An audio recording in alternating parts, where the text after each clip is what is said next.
We got here, so I'm going to go around the room with them first, and then we'll hit some others. Adam, you want to start us?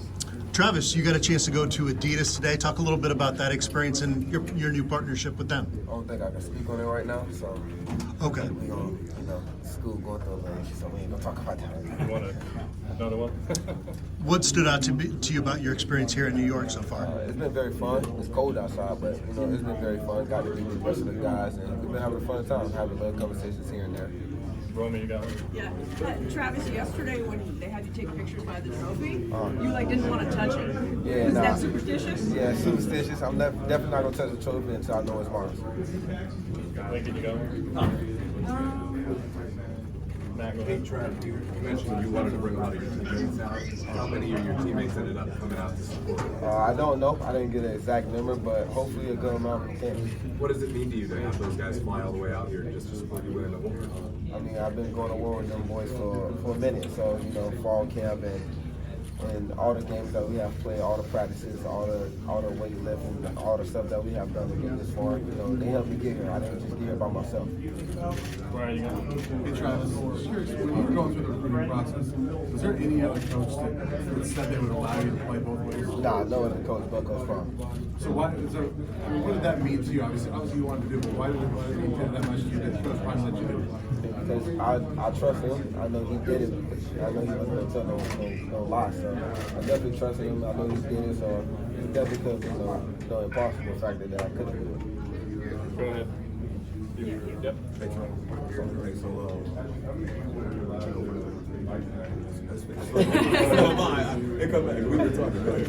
We've been hearing about if you can play two ways in the NFL. You want to play offense and defense. What would be an ideal situation for you and your playing time at the professional level? Ideal situation. He's just playing both sides of the ball. Go ahead. All right, Trey. So, Shador said you win, you're going to hold the trophy with you. You going to let him come up with you? Definitely. That's all I would have. Lincoln, go ahead. Yeah, so you've been talking a lot about fishing today. Do you have a favorite fishing spot in Colorado? I go to private ponds and private lakes, so I really can't even tell you where they at.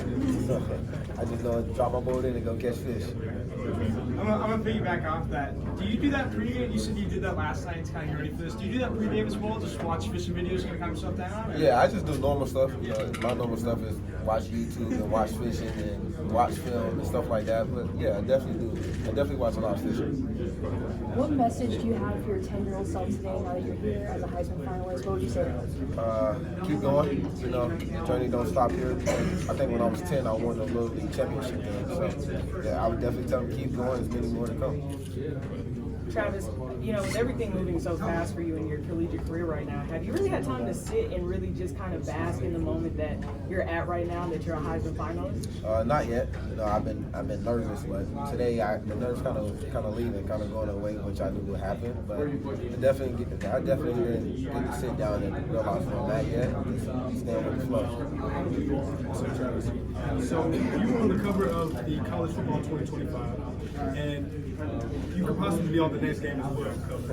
I think that would be pretty nice. What are your thoughts on that? Just been on the cover, as a little kid, those covers mean a lot to us. We used to go to GameStop, pick up big games, to hold the game. So I definitely got a couple copies that I'm definitely gonna keep. But it definitely means a lot. I love being on the cover, seeing myself on the cover of the game means a lot to me. Trev, you're dynamic on both sides of the ball. Is there a sport you think you couldn't play? And also, what's your NBA comp? A sport that I couldn't play, I can play all of them. NBA comp, I like KD, but I'm going with John Morant. I might see you on that golf course. Wait, hold on. Nah, Anthony Edwards. Okay. That's what I'm going with. AE. Go ahead, Brian. Hey Travis, Ashton was saying that he practices his speech. Have you written the speech? Have you practiced the speech? Nah, I don't practice the speech. I don't write nothing down. I go off the top of the dome. I like when people go ahead and make it hard for me. John, go ahead. Hey Travis, I know Travis. I know that you're just going through it and you're experiencing it for the first time. But have you been able to appreciate today the runway to this moment that you'll never have again? Have I been able to appreciate today? Well, I ain't sit back and realize how everything is going yet, but I definitely appreciate today. I've been a little tired, a little exhausted. That's why I haven't been talking much today, but I've been good. I'm excited to see where I'm at, and hopefully I get to bring home the trophy. Gary Jones from VMH Sports. I know we talked yesterday, and I talked about Jackson State. They won. Last time I seen you in action live was at Celebration Bowl when Jackson State played North Carolina State University. Now I heard a lot of these people saying that they're insinuating by you going both ways. That's absurd. But I think in the future, by you being the trendsetter, do you think you'll be able to play both ways, and it's going to be something of the past eventually when you start it? I mean, I can't tell you. I can't tell the future, and I definitely don't know who's going to be able to do it next. So hopefully there is somebody to come in the next couple of years or next year, hopefully, and do what I have done. Hey, Trav, Jamar Chase and Luke Neighbors came out this week and said that, you should be the Heisman. How cool is it to kind of have the respect of some of your future peers that you're going to be, facing and seeing at the next level? It's definitely good. It feels great, having guys that I look up to. I'm probably like 3 years behind Jamar Chase, 4 years behind Jamar Chase, and a year behind Luke Neighbors. And it feels good to know that those guys recognize my game. Travis, it's funny you mentioned Jamar Chase because he was also talking about everything you do, and he said it's more than just the skill, it's the want to and the mindset to play that many plays, that snaps, and be so dominant. Can you talk about the mindset to want to do what you do? I mean, I love football. My mindset is to go out there and dominate however I can, and however I can help the team, go out there and do it. So if I had to kick the ball, I'd be kicking the ball too. So definitely love football. That's kind of my mindset. Go out there and dominate. You only got a couple hours on the field, so why not go and play your hardest? Travis, growing up in Boynton Beach, Florida, obviously, South Florida, we produce some great talent every year. What would you say the biggest thing that you've learned growing up in South Florida on what prepared you to play at the elitist levels? Hard times don't last forever.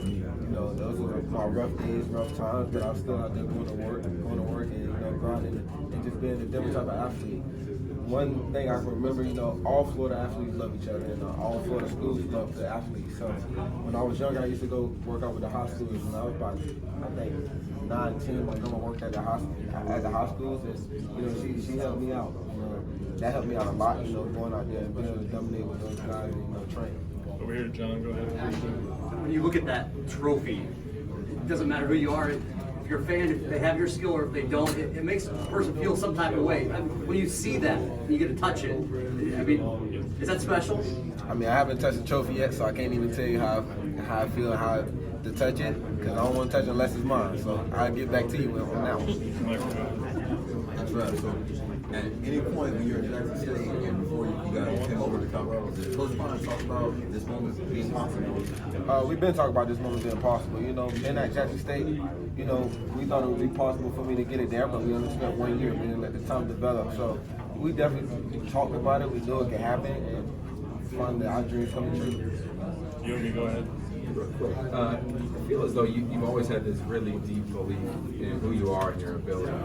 How has that grown, and how has Coach Prime impacted that to a way that maybe has made you a different man than you were when you first met him? I kind of say I got an old soul. I've been like this since I was little. I always had to be the bigger brother, the bigger person to go ahead and walk away and be the bigger person. Always do the right thing. So I feel like it really didn't matter where I went. I was going to be the same person, but Coach Prime helped me out a lot. I understand a lot more things. I understand how to carry myself more. Just having Coach Prime on my court makes a lot. Brian, go ahead.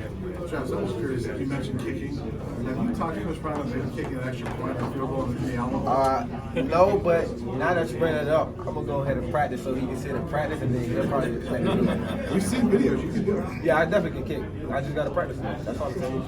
Adam, go ahead. Sorry, Adam, then you can go. Travis, you've seen Isaiah Harge do a little two-way stuff as well. Do you think you inspired him? Have you had any conversations with him about what that takes? No, the craziest part is I never talked to him about it. I see him with a great jersey on, but I never said anything about him. First year we got there, they put him on. He was on offense, and then he went to defense, and then he kept going back and forth. So I never said anything about it. I know it takes a lot for him to do it, so I don't want to get in his ear and tell him how to do it. I want him to figure it out himself. And he's been looking at me for the last 2 years, and he understands how to do it. And he's been balling out. We haven't unleashed him yet, but when we unleash him, you'll be able to see it. Thank you, Travis. One more. Outside of Shador, at the next level, who do you want to pick off at the quarterback position? I really don't care. I want to pick off all of them. Thank you. Thanks,